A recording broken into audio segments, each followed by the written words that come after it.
The text arrived at 11:47 p.m., during the most important board meeting of David Chen's career. Please, I know I've asked too much already, but Emma needs formula, and I have $3 left until Friday.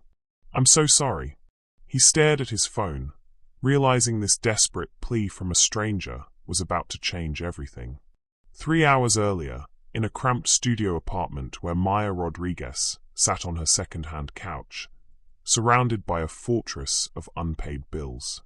The red final notice stamps seemed to glow in the dim light of her single working lamp. She'd turned off the overhead fixture weeks ago to save on electricity, and the shadows made everything feel smaller, more suffocating. My beautiful family, let's start with a blessing. Dear Lord, I ask you to surround every person watching with peace, healing, and endless love. Amen. You are not just an audience. You are my family, the reason I push through on the hardest days. For those who are new here, welcome to the family. Please subscribe, say hello in the comments, and let's grow closer together. Each story I bring is my sacrifice and devotion. When you walk away early, it feels like my heart is left unheard. Please, stay with me through the journey until the very end. I love you always. Now, let us begin. Emma's soft whimpers drifted from the makeshift nursery, really just a corner of Maya's bedroom where a crib barely fit between the dresser and the wall. 5 months old and already so patient, as if she understood that crying too much might break what was left of her mother's heart. Maya's chest tightened as she counted the bills again: rent, utilities, car payment, groceries. The numbers never changed, no matter how many times she rearranged them in her mind. Her phone showed 17 missed calls from the electric company. She'd stopped answering numbers she didn't recognize weeks ago. What was the point? She couldn't make promises she couldn't keep. The baby formula sat on the kitchen counter, nearly empty. Maya had been watering it down for 3 days, telling herself Emma was getting enough nutrition, trying to ignore the guilt that gnawed at her stomach. She'd applied for WIC assistance, but the paperwork was still processing. 3 more days until her next waitressing shift, and even then, it wouldn't be enough. It was never enough. Maya's reflection in her phone screen showed a woman she barely recognized. Dark circles under brown eyes that used to sparkle with ambition. Hair that needed washing, but she'd been trying to save on the water bill too. 26 years old and feeling ancient, weathered by a year of barely surviving since Emma's father disappeared the moment he heard the word pregnant. She scrolled through her contacts, past names of friends who'd grown tired of her asking for help. Past her mother, who'd made it clear that Maya had made her bed by keeping the baby. Past her sister Carmen, who'd helped so many times already. Her finger hovered over Carmen's name. One more time. Just until Friday. Meanwhile, 60 floors above the city streets, David Chen stood at the head of a mahogany conference table. His reflection multiplied in the floor-to-ceiling windows that offered a commanding view of the skyline. At 34, he'd built Chen Technologies from a college dorm room idea into a billion-dollar empire. The merger with Hartwell Industries would solidify his company's dominance in the AI sector, making him one of the youngest billionaires in the tech world. The projections look solid, said Margaret, his CFO, sliding another folder across the polished surface. Hartwell's manufacturing capabilities combined with our software innovations, we're looking at a 40% increase in market share within 18 months. David nodded, but his attention drifted to the city lights below. Somewhere in those scattered illuminations were millions of people living lives he couldn't fathom anymore. When had he last worried about money? Really worried? The kind that kept you awake calculating and recalculating? College, maybe. Back when ramen noodles were a luxury, and he'd worn the same 3 shirts for 2 years straight. His penthouse apartment waited for him after this meeting. 4,000 square feet of marble and steel, a wine collection worth more than most people's annual salaries, and silence so complete it sometimes felt like drowning. He had everything he'd thought he wanted, and somehow it felt like nothing at all. David, Margaret's voice pulled him back. The Hartwell team is waiting for your decision on the final terms. He straightened his Italian silk tie, a habit when he needed to focus. Success required attention to detail, and he hadn't gotten this far by letting his mind wander. Lock it in. I want the papers signed by morning. The handshakes, the congratulations, the champagne, it all blurred together. Another victory in a life full of them. Another milestone that felt strangely hollow. By 11:45 p.m., David was alone again in his office, scrolling through emails that could wait until morning but helped fill the quiet spaces in his mind. That's when Maya's text arrived. Maya had typed and deleted the message to Carmen 5 times. Each version felt more pathetic than the last. How do you ask for help again when you've already borrowed so much hope? She settled on simple honesty.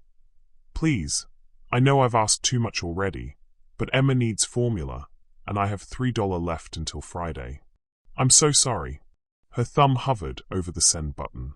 Emma's whimpers were getting stronger, more insistent. The watered-down formula wasn't enough anymore, and Maya's body had stopped producing milk weeks ago due to stress and poor nutrition. She closed her eyes and pressed send before she could change her mind again. The message delivered immediately, and Maya felt the familiar shame wash over her. Another plea, another admission that she couldn't provide for her child. She set the phone aside and went to comfort Emma, humming a lullaby her own mother had sung to her, back when her mother still believed Maya could do anything she set her mind to. In his glass tower, David stared at the message for a full minute. Wrong number, obviously. But something about the raw desperation in those words stopped him from deleting it immediately. Emma needs formula. A baby. Someone's child was hungry, and this stranger had $3 to last until Friday. He could buy a different luxury car every day until Friday and never notice the expense. David's finger traced the edge of his phone's screen, reading Maya's message for the 3rd time. The boardroom had emptied 20 minutes ago, leaving him alone with the city lights and a stranger's desperation. He should delete it, reply with a simple wrong number, and return to his emails. That's what any reasonable person would do. Instead, he found himself typing, "I think you have the wrong number, but are you okay?" The response came back so fast it made his chest tighten. "Oh God, I'm so sorry. Please ignore that. Wrong number." I'm mortified. David set his phone down, but Maya's words echoed in his mind. Emma needs formula, such a simple sentence, but it carried the weight of a mother's desperation. He thought about the champagne he'd barely touched earlier, worth more than her $3. The watch on his wrist cost more than most people made in a year. His phone buzzed again. I can't believe I bothered a stranger with my problems. I'm so embarrassed. Something about her mortification broke through his usual detachment. This wasn't someone asking for a handout. This was someone who'd accidentally revealed their vulnerability to the wrong person and was now drowning in shame about it. David typed carefully, "Don't be embarrassed. We all need help sometimes. Is Emma your daughter?" 3 dots appeared and disappeared several times. He could picture this unknown woman on the other side, typing and deleting, wrestling with whether to respond to a stranger. Finally, "Yes. She's 5 months old. I shouldn't have. This isn't your problem. I'm sorry for bothering you. You're not bothering me. How much do you need for formula?" The typing indicator appeared and vanished again. David waited, surprising himself with his patience. When was the last time he'd slowed down enough to actually wait for anything? I can't ask that of a stranger. This is already too weird, and I'm sorry. David looked out at the city, imagining Maya somewhere in those lights, holding a hungry baby and drowning in pride that wouldn't pay for formula. He'd built his fortune on calculated risks, on seeing opportunities others missed. But this felt different, not like business, like something more fundamental. What if I told you I lost someone important to me once because I was too proud to ask for help when it mattered?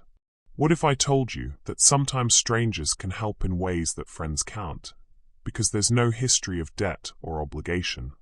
The response took longer this time. Why would you want to help someone you don't even know? David stared at the question, realizing he didn't have a clean answer. Why did he want to help? It wasn't about the money. $50 was nothing to him. It wasn't about recognition. He didn't even know her name. Maybe it was the way her initial message had cut through all the noise of his successful, empty evening. Maybe it was how long it had been since someone needed something from him that wasn't about business or profit. Because your daughter is hungry, and I can help. It's that simple.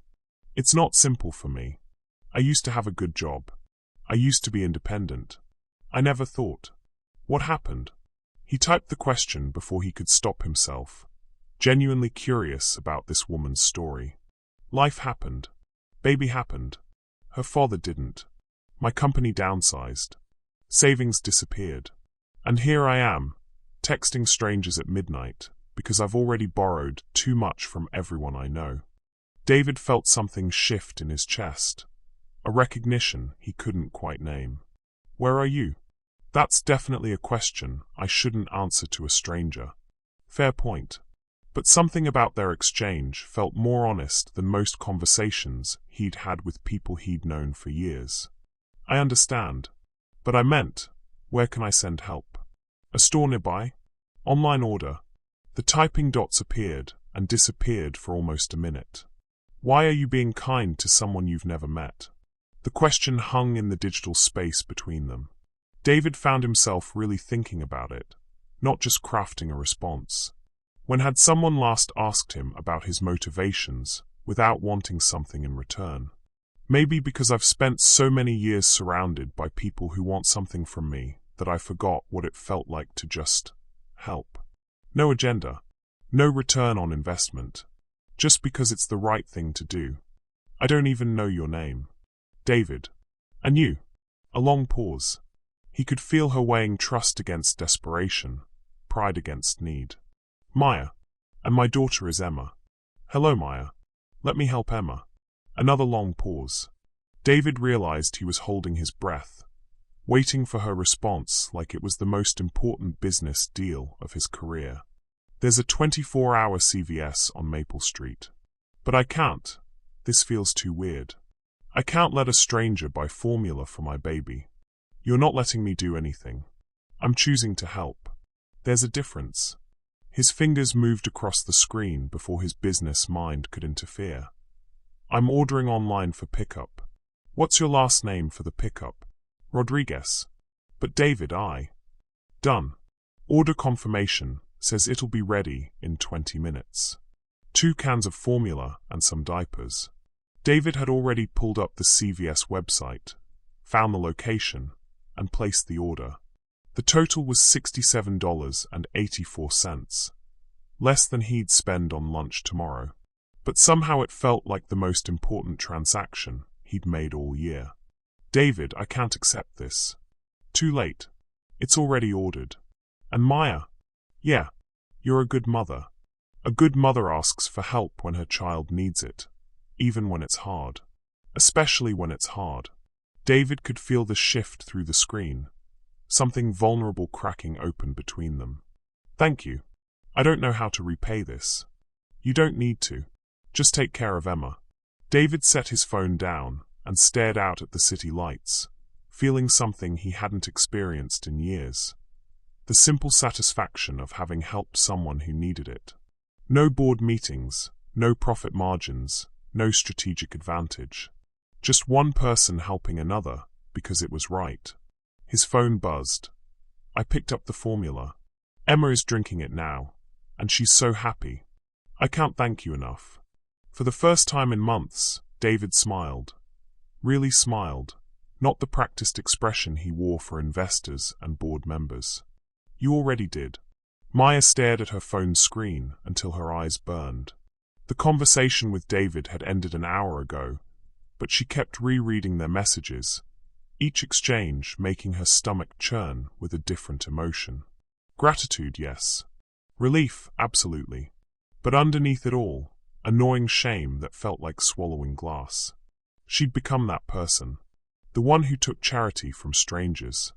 Emma slept peacefully in her crib, belly full for the first time in days, tiny fists curled against her cheeks. The sight should have brought Maya comfort, but instead, it amplified her failure. What kind of mother couldn't provide basic necessities for her child? What kind of woman had to rely on the kindness of a complete stranger just to feed her baby? Maya pulled up David's contact information and stared at the number.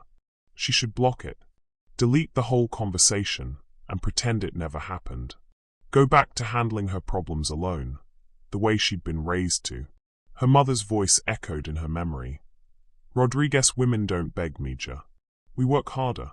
But working harder hadn't been enough, had it? She typed and deleted a dozen messages. Thank you again. Delete. I'll pay you back somehow. Delete. This won't happen again. Delete. Finally, she settled on. I appreciate what you did tonight, but this was a one-time thing. I'll figure things out from here. She hit send before she could change her mind, then immediately turned off her phone. Whatever David replied, she didn't want to see it. This strange connection needed to end before she became more dependent on his kindness. 60 floors above the city, David sat in his home office, staring at Maya's message with growing frustration. He'd expected gratitude, maybe even the beginning of, what? A friendship? He wasn't sure, but he hadn't expected this polite dismissal. I'll figure things out from here. The words stung more than they should have. He'd helped her, hadn't he? Solved her immediate problem without asking for anything in return. So why did her response feel like a door slamming in his face? His assistant, Jennifer, would be proud. She'd spent years protecting him from people who wanted to exploit his wealth, vetting every charity request and social invitation for hidden motives. You can't save everyone, Mr. Chin, she always said. And most people who ask for help are just looking for an easy payday. Maybe Jennifer was right. Maybe Maya was just embarrassed now that her crisis had passed, eager to forget she'd ever needed help from a stranger. Maybe this was exactly how these situations were supposed to end, clean, transactional, finished. So why did it feel so wrong? David walked to his floor-to-ceiling windows, looking out at the city that had made him rich, but never made him feel connected to anything real. The merger papers sat on his desk, representing everything he'd worked for. Success, independence, the ability to solve any problem with enough money and determination. But money hadn't solved Maya's real problem, had it? The formula was just a symptom. Somewhere out there, she was still struggling, still proud, still carrying burdens she shouldn't have to carry alone. And she just told him, politely but firmly, that it was none of his business. His phone buzzed with a text from his mother. Called 3 times this week. You're too busy for family now. David stared at the message, another relationship strained by his success. His mother still lived in the same modest house where he'd grown up, still worked as a nurse despite his offers to help her retire. I don't want your money, David, she always said. I want my son. But what if he'd forgotten how to be anyone other than the CEO? What if success had carved away so much of his humanity that all he had left to offer anyone was financial solutions? He typed back to his mother, Sorry, Mom. Big week at work. I'll call tomorrow. But even as he sent it, he knew tomorrow would bring another crisis, another meeting, another reason to postpone connection. Just like he was doing with Maya right now, respecting her boundaries, telling himself it was for the best, when really he just didn't know how to be anything other than professionally helpful. David opened his laptop and buried himself in quarterly reports, trying to ignore the hollow feeling in his chest. By morning, Maya's resolve had only strengthened. She'd managed on her own before David's unexpected help, and she would manage again. Emma deserved a mother who could provide for her without relying on strangers' kindness.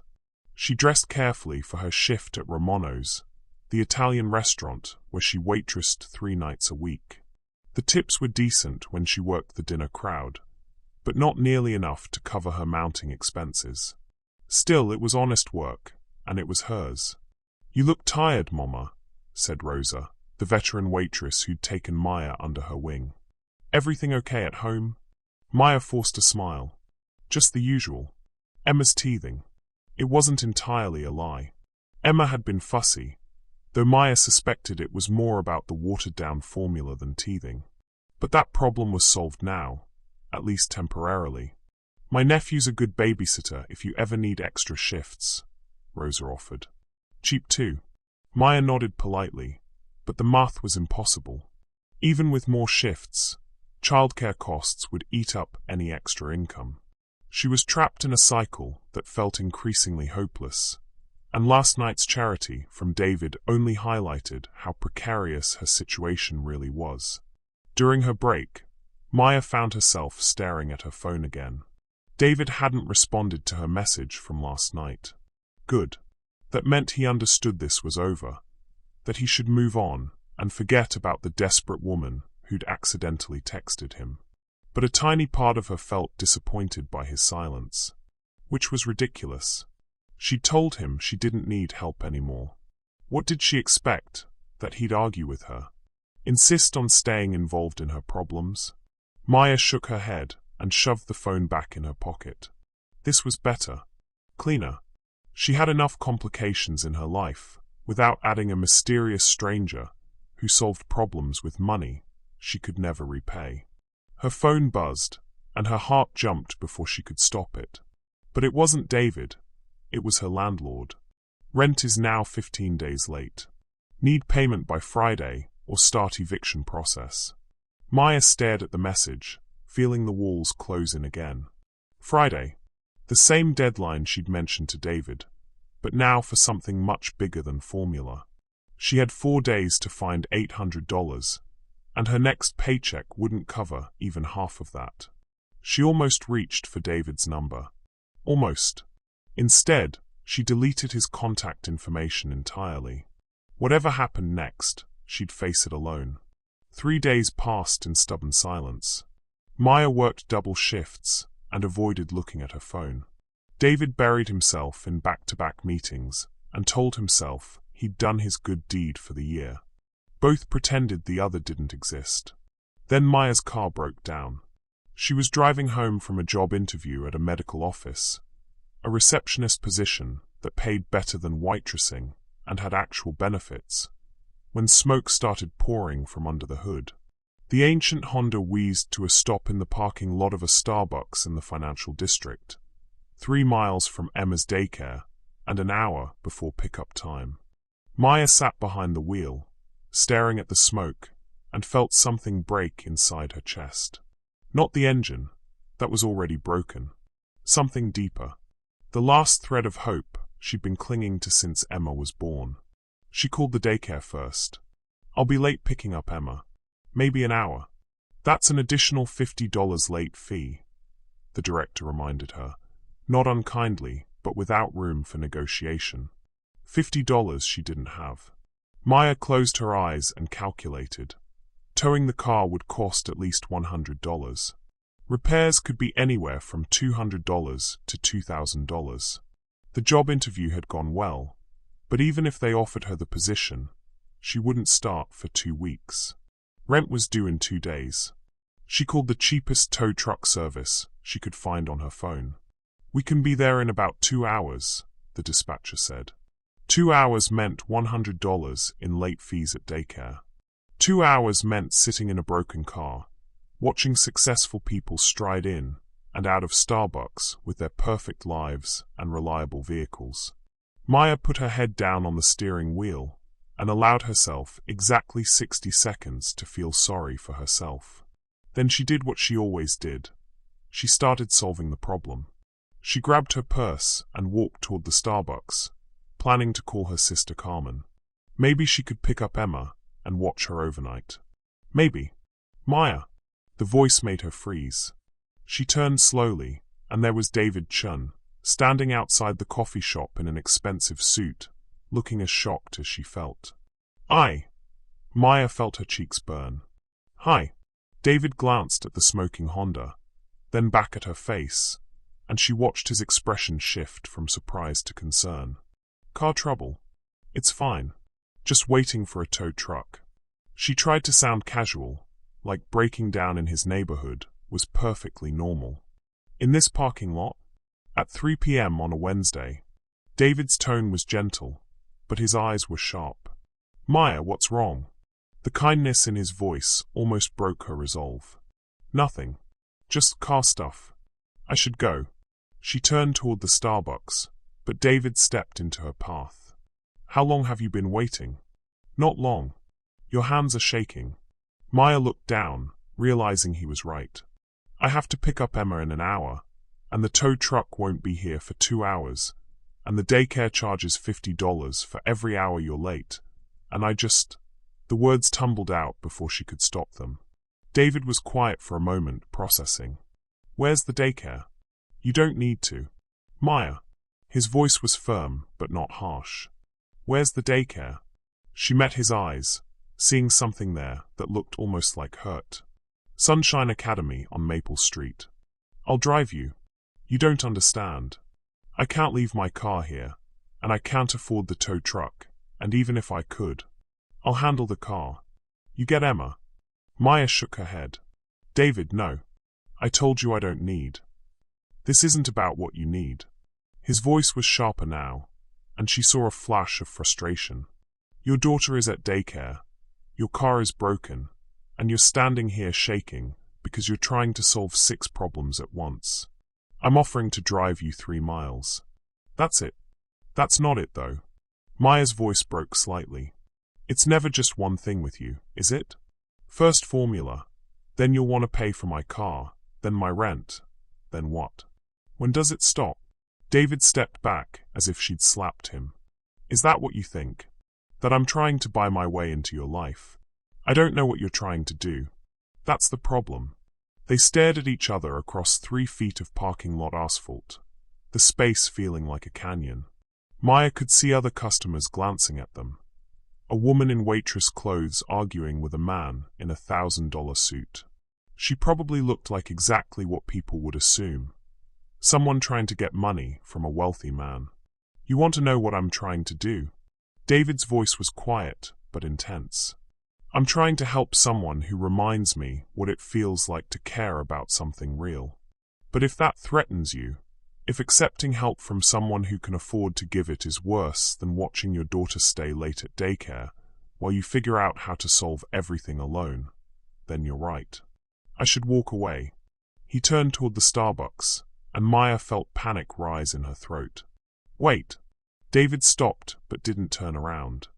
I'm scared, she said, the words barely audible. I'm scared of needing help. I'm scared of depending on someone who might disappear. I'm scared of what happens when you realize I'm just another charity case and you get bored of helping. David turned back slowly. And I'm scared of caring about someone who's determined to push me away before I can prove I'm not going anywhere.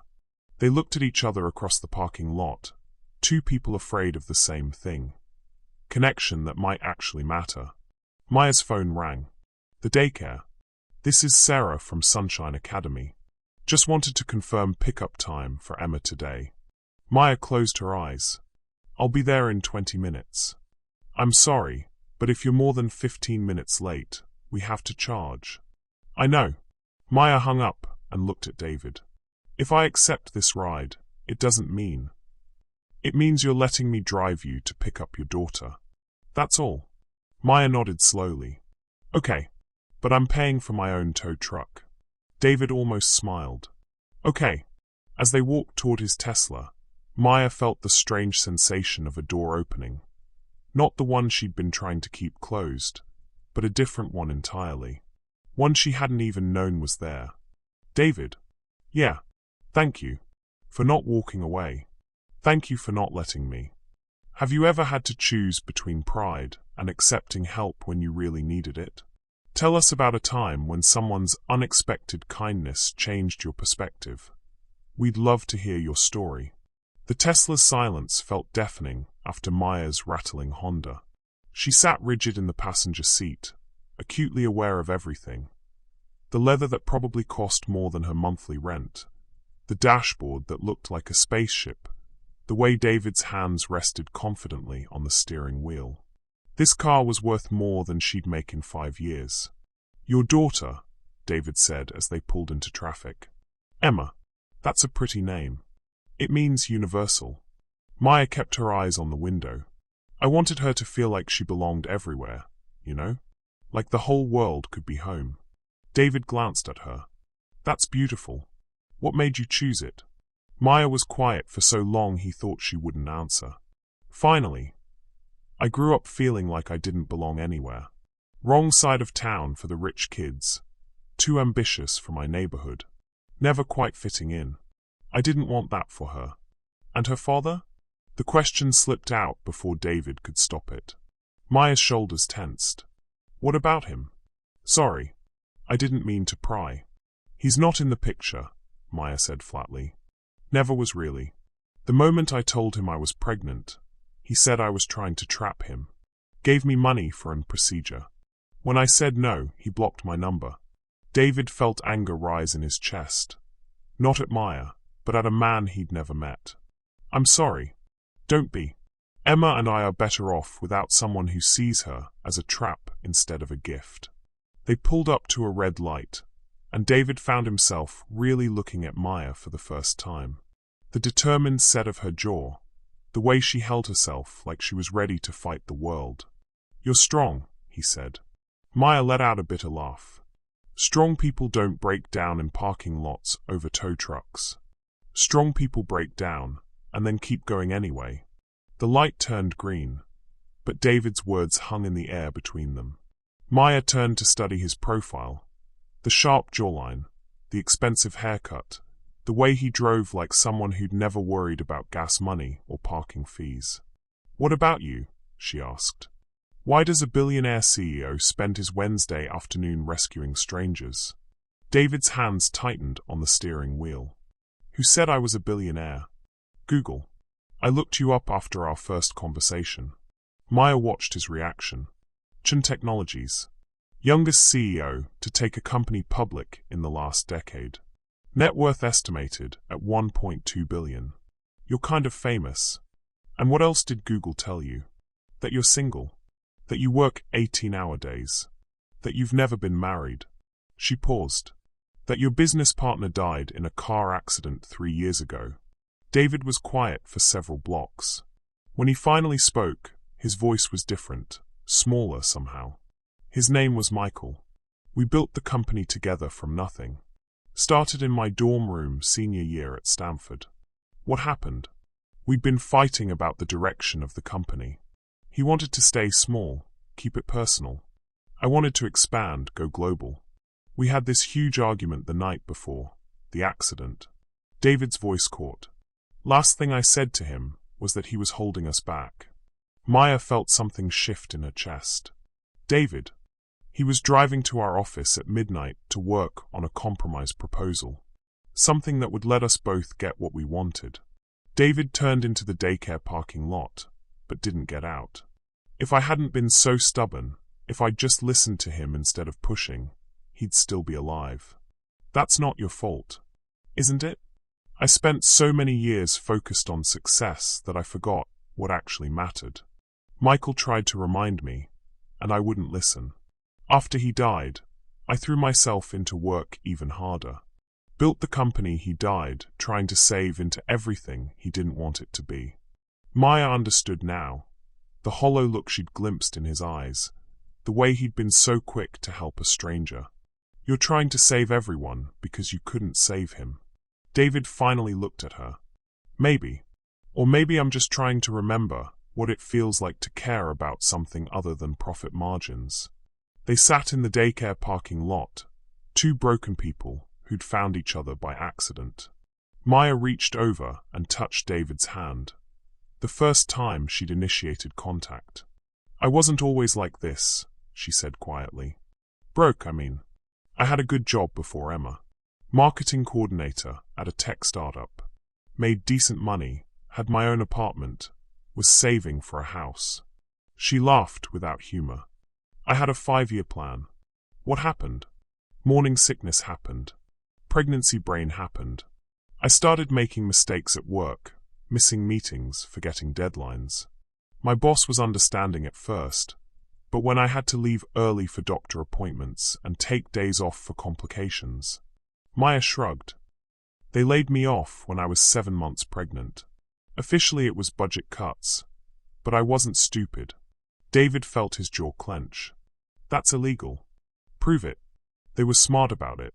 Waited until the quarterly review, made it look like performance issues. I could have fought it, maybe won, but I couldn't afford a lawyer, and I was about to have a baby.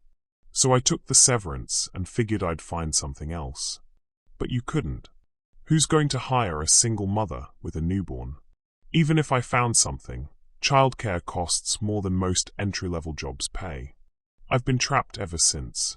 They watched other parents walking in and out of the daycare. Couples mostly well-dressed, confident. People who looked like problems were temporary inconveniences rather than life-altering crises. I used to be like them, Maya said, following his gaze. I used to think poor people just needed to work harder, make better choices. Turns out it's a lot easier to make good choices when you have good options. David studied her profile, seeing not just the struggling single mother, but the ambitious woman she'd been. The one who'd made 5-year plans and saved for houses. What would you do if money wasn't an issue? If you could do anything? Maya's eyes brightened for the first time since he'd met her. I'd go back to school. Finish my marketing degree. Maybe get an MBA. Start my own consulting firm. Help small businesses that can't afford big marketing agencies. Make a difference for people trying to build something real. Why marketing? Because I'm good at telling stories that make people care. I can take something ordinary and help people see why it matters. She glanced at him. What about you? If you weren't running an empire, what would you be doing? David was quiet for a long moment. I think I'd be teaching. High school, maybe. Computer science or business. Help kids who are like I was, smart but broke, ambitious but scared. Show them there's a path forward that doesn't require forgetting where you came from. Maya smiled, the first genuine smile he'd seen from her. That sounds perfect for you. Yeah, well, maybe in another life. Or maybe in this one. Who says you can't do both? David looked at her with surprise, realizing she was right. When had he started thinking of his choices as permanent, unchangeable? We should get Emma, Maya said, checking the time. But David? Thank you for telling me about Michael. And about who you used to want to be. As they walked toward the daycare entrance, David felt something he hadn't experienced in years. The possibility that maybe, just maybe, he could find his way back to the person he'd meant to become. Emma was the most beautiful baby David had ever seen.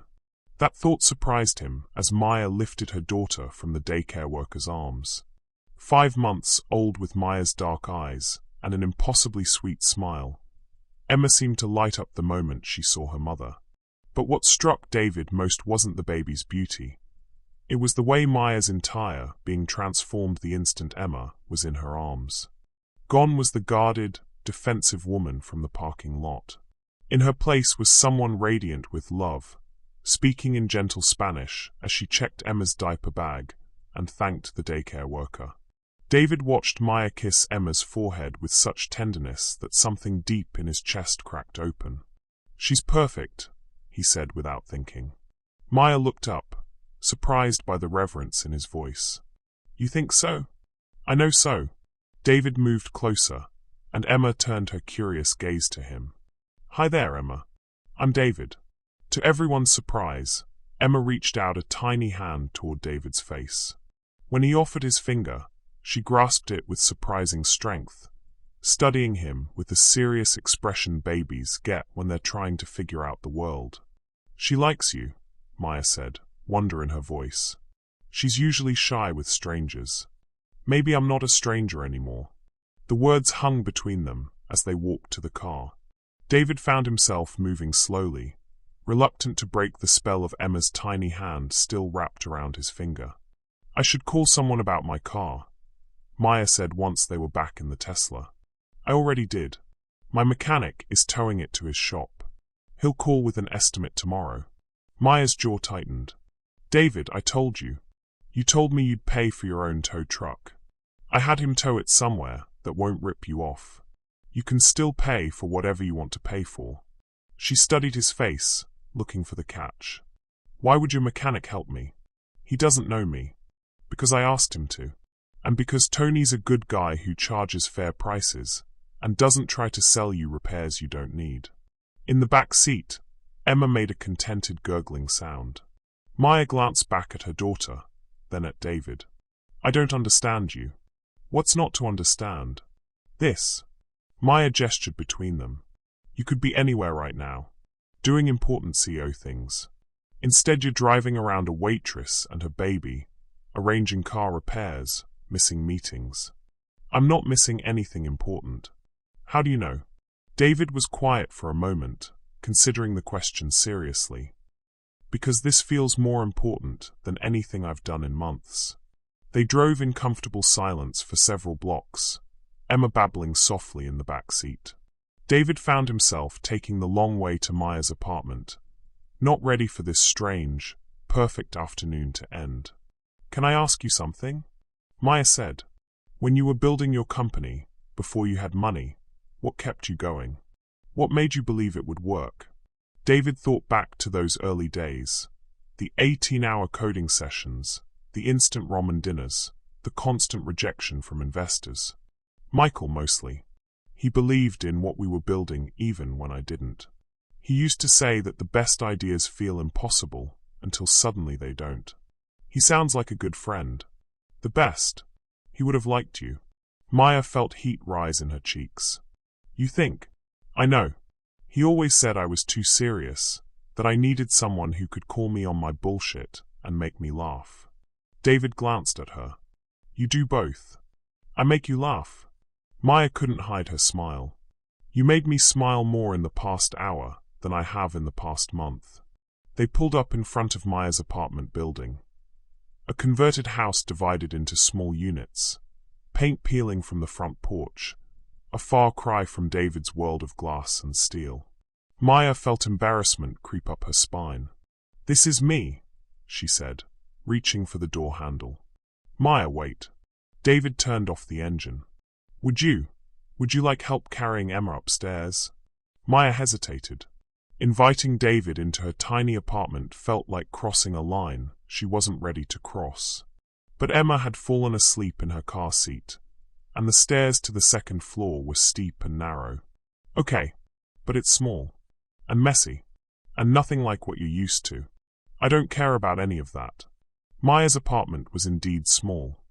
A studio with a tiny kitchenette, a couch that had seen better days, and Emma's crib tucked into one corner. But it was clean and warm, with cheerful yellow curtains and photos of Emma covering every surface. David could see Maya's care in every detail. The way she'd arranged the limited space to feel homey, the colorful blanket draped over the worn couch, the small bookshelf filled with both baby books and marketing texts. It's beautiful, David said, and meant it. Maya snorted. You don't have to lie. I'm not. This feels like a home. My place is bigger, but it doesn't feel like anything.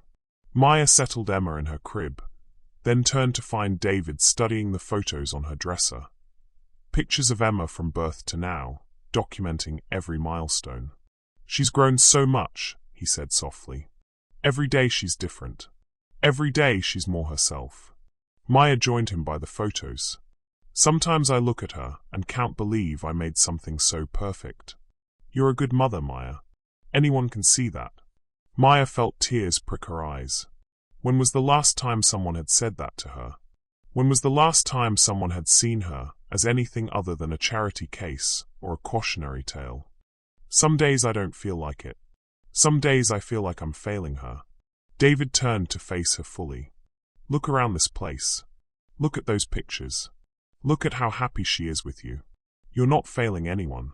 They were standing close now, close enough that Maya could see flecks of gold in David's brown eyes, close enough to smell his cologne.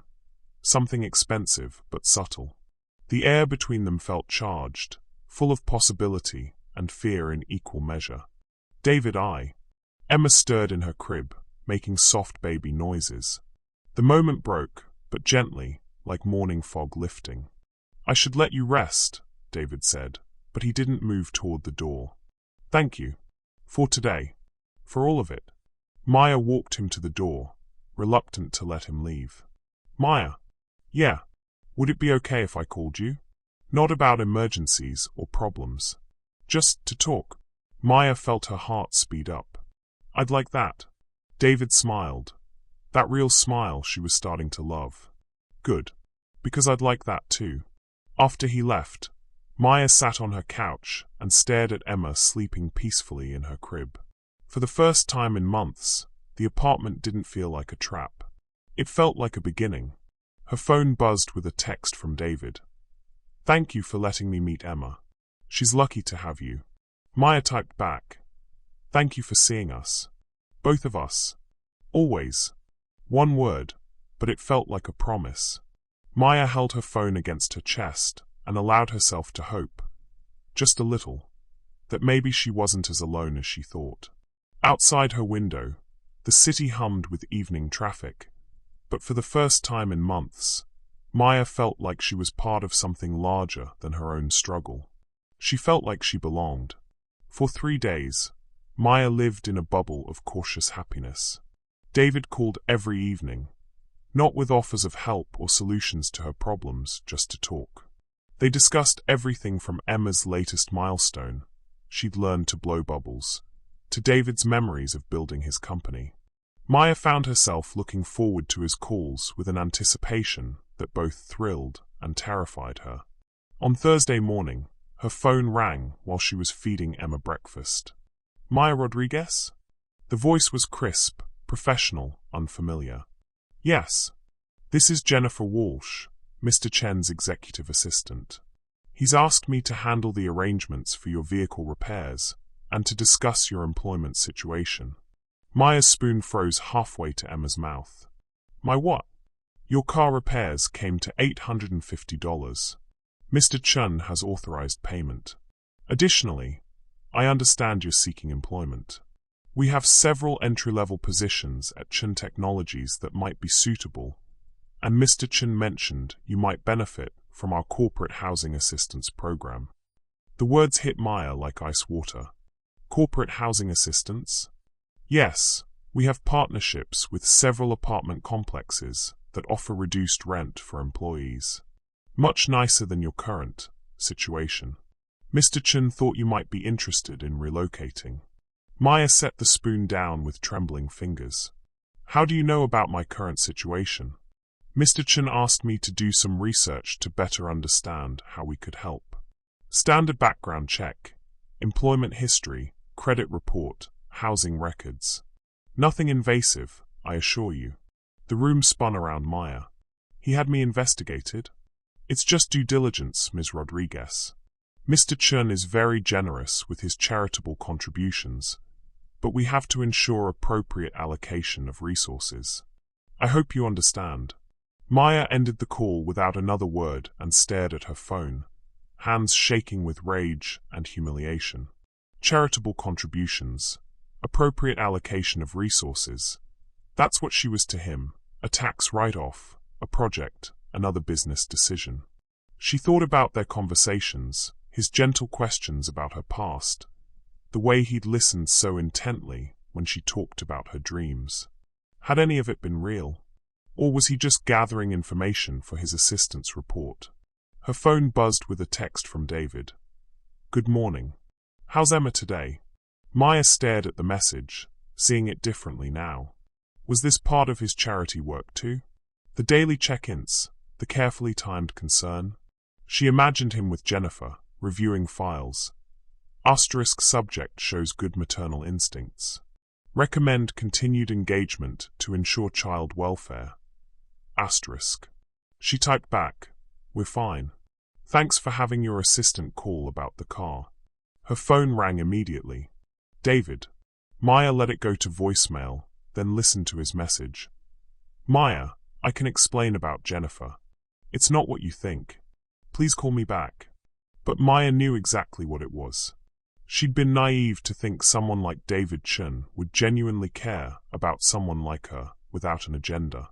Rich people didn't rescue poor people out of kindness. They did it for tax benefits, for good PR, for the warm glow of playing savior to someone beneath them. She blocked his number. David stared at his phone in disbelief. Maya had blocked him. After 3 days of the most honest conversations he'd had in years, she'd cut him off completely. Jennifer. His voice carried more anger than he'd intended. His assistant appeared in the doorway, tablet in hand, looking perfectly composed. Yes, Mr. Chin? What exactly did you say to Maya Rodriguez? Jennifer consulted her tablet. I handled the car repair payment as you requested and offered her the entry-level position in our customer service department. I also mentioned the housing assistance program, since her current living situation is clearly substandard. David felt a headache building behind his eyes. I never asked you to offer her a job. I never asked you to investigate her housing situation. Sir, when you asked me to help with her car repairs, I assumed you wanted a comprehensive assistance package. I took the liberty of doing a basic background check to assess her needs and qualifications. You did a background check without my authorization? Jennifer looked genuinely puzzled. Sir, you always want complete information before making charitable commitments. I was being thorough. David realized with growing horror how his simple request must have sounded to Jennifer, who'd spent years managing his philanthropic activities like business investments. Of course she'd treated Maya like any other charity case, because that's how all of David's previous good deeds had been structured. Sir, if I may, Jennifer continued, Ms. Rodriguez seems like a worthy recipient. Single mother, good employment history before the pregnancy, no criminal record. She fits our usual criteria for assistance. Criteria for assistance. David felt sick. Get out. Sir, get out of my office. Now. After Jennifer left, David tried calling Maya from his personal cell, his office line, even Jennifer's phone. Every number went straight to a recording. The number you have dialed has blocked your call. He drove to her apartment building and knocked on her door for 20 minutes. No answer, though he could hear Emma crying inside. Maya was there, but she wasn't going to open the door. Not for him. David sat in his car outside her building for 2 hours, hoping she'd come out, hoping he could explain. But Maya never appeared, and eventually David realized he was starting to look like a stalker. On the drive back to his office, David's phone rang. His mother. David, I saw the news about your merger. Congratulations. Thanks, Mom. You sound terrible. What's wrong? David almost laughed. When was the last time he'd talked to his mother about something real? Something that wasn't business success or family obligations. I think I ruined something important. With the company? With a person? Someone I care about. His mother was quiet for a moment. What did you do? I tried to help her. But I did it the way I do everything, like a business transaction. And she found out, and now she thinks I was just playing some kind of game with her life. Were you? The question hit him like a physical blow. No. I know. I care about her, Mom. Really care. But I don't know how to show that without it looking like charity. Oh, David. His mother's voice was gentle. You've been rich for so long, you've forgotten how to just be human with people. What do you mean? When you were little, and you wanted to help someone, you just did it. You didn't hire assistants or run background checks. You shared your lunch with the kid who forgot his. You walked the neighbor's dog when she was sick. Simple. Direct. Human. David pulled over, unable to drive through the blur of tears in his eyes. I don't know how to be that person anymore. Yes, you do. You just have to stop thinking like a CEO and start thinking like a man who cares about a woman. After hanging up, David sat in his car and stared out at the city lights. Somewhere in those lights, Maya was putting Emma to bed, probably telling herself she'd been right not to trust him, probably feeling more alone than ever. and he had no idea how to fix what he'd broken. His phone buzzed with a text from Jennifer. Background check on Maya Rodriguez complete. Financial analysis shows she needs approximately $2,000 monthly to achieve stable housing and childcare. Shall I arrange a monthly stipend? David stared at the message, understanding for the first time how completely he'd failed Maya. Even now, Jennifer was trying to solve Maya's problems with money, because that's how David had taught everyone around him to think. He deleted the message without responding and drove home to his empty penthouse, wondering if he'd lost something irreplaceable because he'd forgotten how to simply care about another person without turning it into a project. Have you ever had your motives misunderstood when you were genuinely trying to help? Sometimes our good intentions get lost in how we express them. Tell us about a time when you had to prove your sincerity. Your story might help someone else navigate a difficult situation. David didn't sleep for 3 days. He wandered through his penthouse like a ghost, staring at his phone, typing messages to Maya he never sent. Each draft sounded more desperate than the last, more like the entitled rich man she now believed him to be. Maya, please let me explain. I never meant for Jennifer to. You have to understand, I care about you. Delete. Delete. Delete. On Saturday morning, David found himself standing in the lobby of Maya's building, having talked the landlord into letting him in.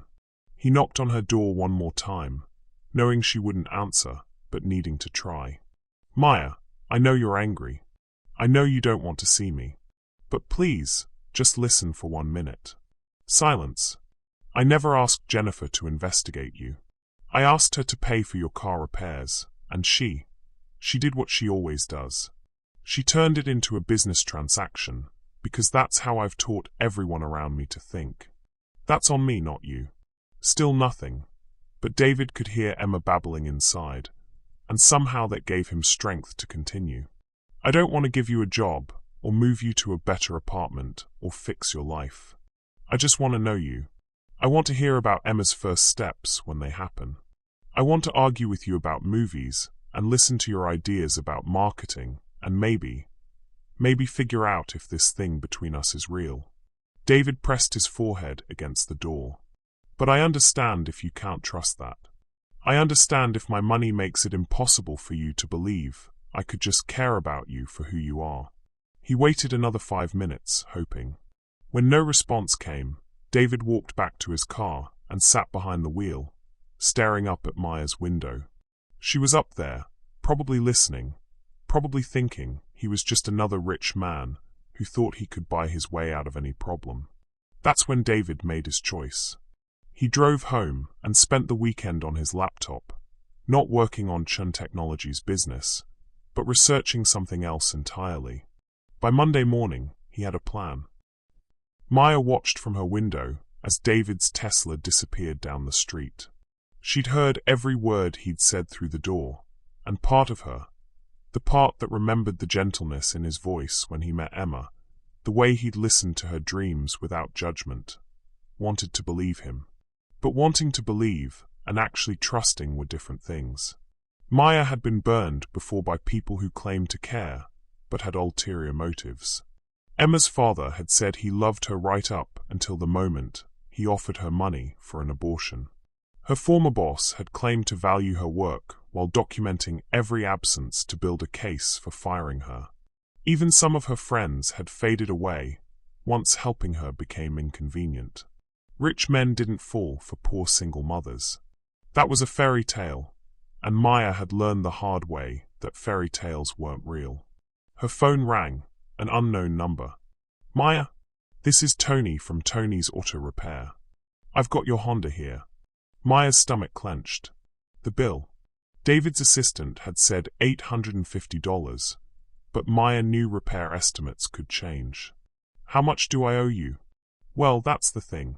The work's done, new water pump, radiator flush, oil change, couple other things. But the guy who brought it in, Mr. Chun, he left some unusual instructions. What kind of instructions? He said to give you the bill and let you decide how to pay it. No pressure, no timeline. And if you can't pay it all, he said to work out a payment plan that makes sense for you, not for us. Maya frowned. He didn't pay for it. No, ma'am. He specifically said you'd want to handle it yourself. He just asked us to be, what did he say? Patient and fair. The bill comes to $420. About half what I originally estimated. Turned out your car didn't need as much work as I thought. After hanging up, Maya stared at her phone. David could have paid the bill without telling her, could have made it another grand gesture. Instead, he'd found a way to help without taking away her agency. It was thoughtful, respectful even, but it could still be manipulation, couldn't it? On Tuesday, Maya's phone rang again. This time it was the daycare. Ms. Rodriguez? This is Sarah from Sunshine Academy. We've received an interesting inquiry about Emma's account. Maya's heart sank. What kind of inquiry? A man called asking about our scholarship program. He didn't give his name, but he asked very detailed questions about how the application process works, what documentation we require, whether parents can apply anonymously. He seemed particularly interested in making sure families maintain dignity throughout the process. Maya felt something shift in her chest. Did he offer to pay anything? No, that's what was unusual. Usually when we get calls like this, it's someone wanting to sponsor a specific child. But this person just wanted to understand how our need-based assistance works. He asked if we had any families on our waiting list for scholarships. After the call, Maya sat on her couch with Emma in her lap, trying to process what she'd heard. David wasn't trying to pay Emma's daycare costs directly. He was learning about how assistance programs worked. Programs where Maya could apply and qualify based on her own merits, not his charity. Wednesday brought another call, this one from the community college where Maya had taken marketing classes before Emma was born. Ms. Rodriguez, I'm calling from the financial aid office. We've had someone inquire about our emergency assistance fund for student parents. They didn't mention you specifically, but they asked about the application process and whether we had any current students who might benefit from knowing about the program. Maya's hands were shaking as she hung up the phone. David wasn't throwing money at her problems. He was quietly researching ways for her to solve them herself, with dignity intact. That evening, Maya found herself standing at her window, staring out at the street where David's car had been parked every night since their fight. He wasn't there tonight.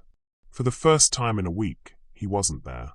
Maya realized she missed seeing his car, missed knowing he was thinking about her, even from a distance, missed the possibility of connection that had been growing between them before everything fell apart. She picked up her phone and stared at his blocked number.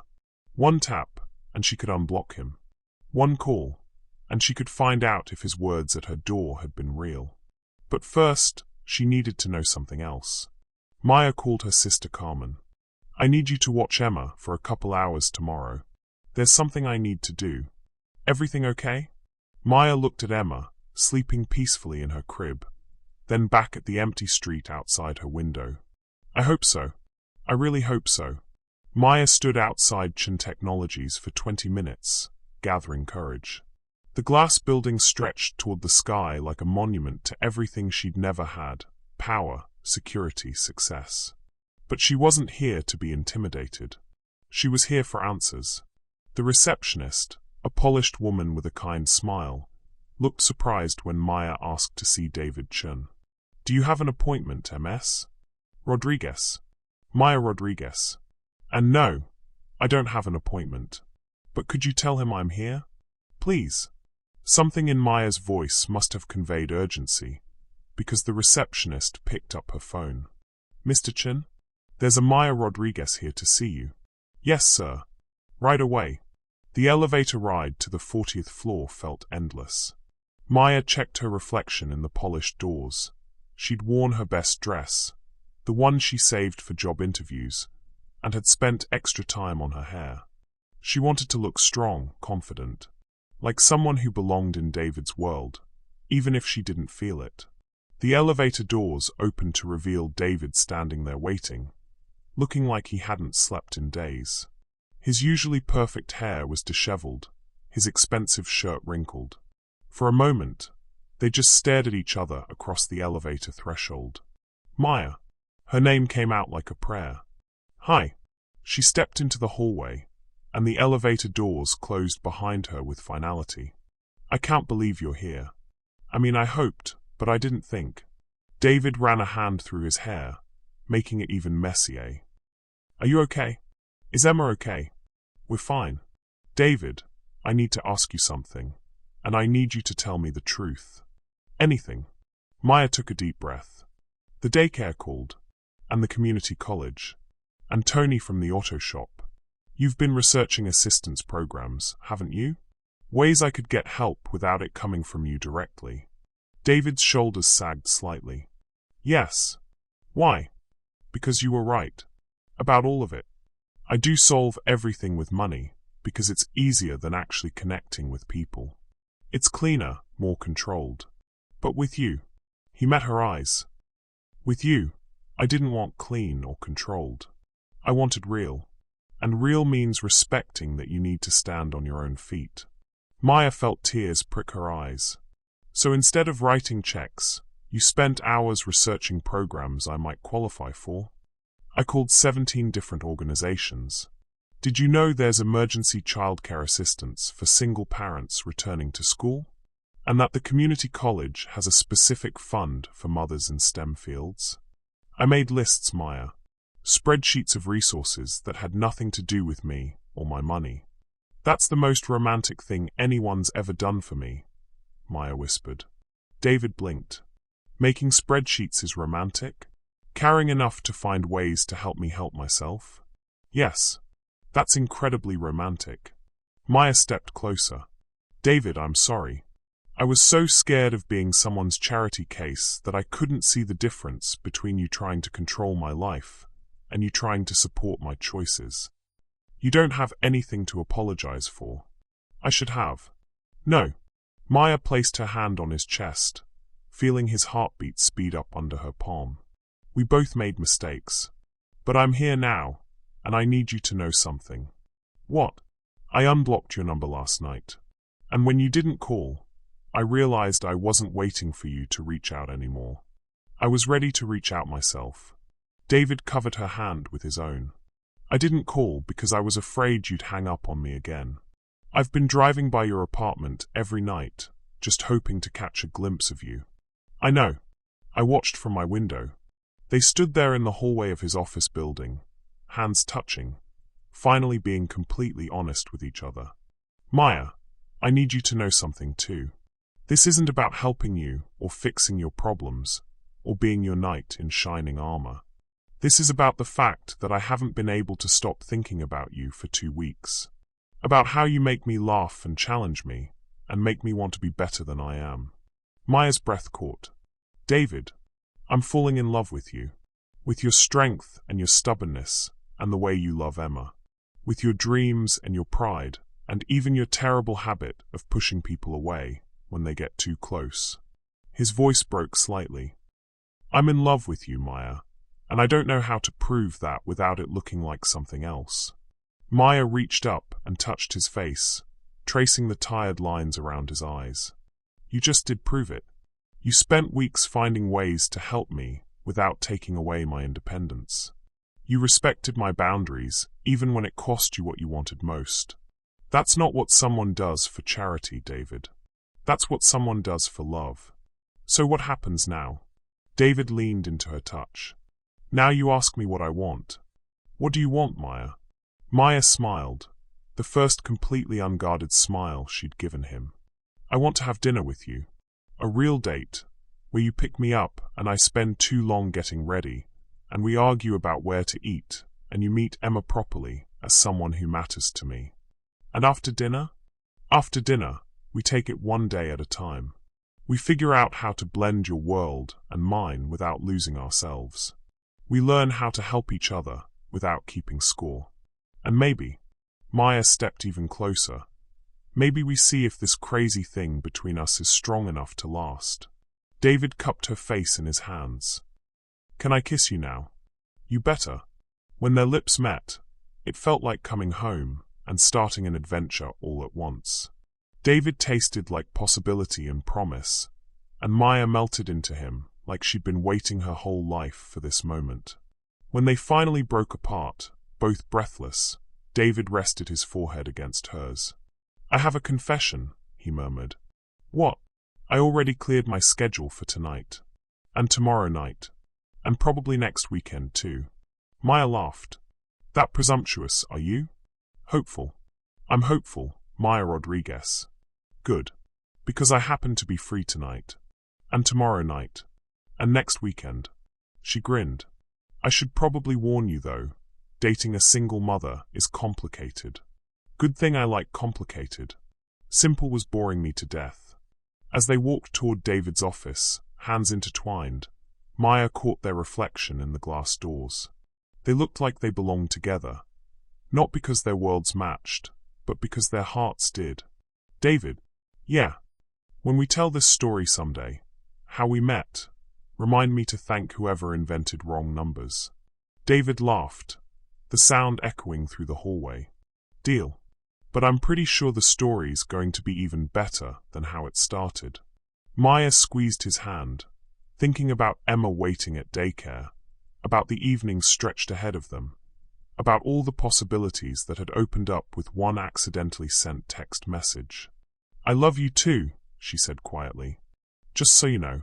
David stopped walking and turned to face her, his smile brighter than all the city lights combined. "Now I know." 6 months later, Maya's phone buzzed with a text while she was in her new apartment. Not one of David's corporate housing units, but a place she'd found and qualified for herself through one of the programs he'd researched. The text was from David. "Emergency board meeting ran late. Can you pick up the wedding cake samples? Emma can help me choose." Maya smiled as she typed back. "She has very strong opinions about frosting. Fair warning." "Perfect. That's exactly what this decision needs, a baby's perspective on cake." Maya looked around her living room, where Emma was playing with blocks while CNN ran in the background, and felt the deep satisfaction of a life that was finally fully hers. David had kept his word. He supported her choices without making them for her, celebrated her victories without claiming credit, and loved them both without trying to rescue them. She was starting school again in the fall, pursuing her MBA. David was teaching a business class at the local community college twice a week. Emma was thriving, loved by 2 parents who had found their way to each other through the most unlikely of circumstances. Sometimes the best things in life really did come from wrong numbers.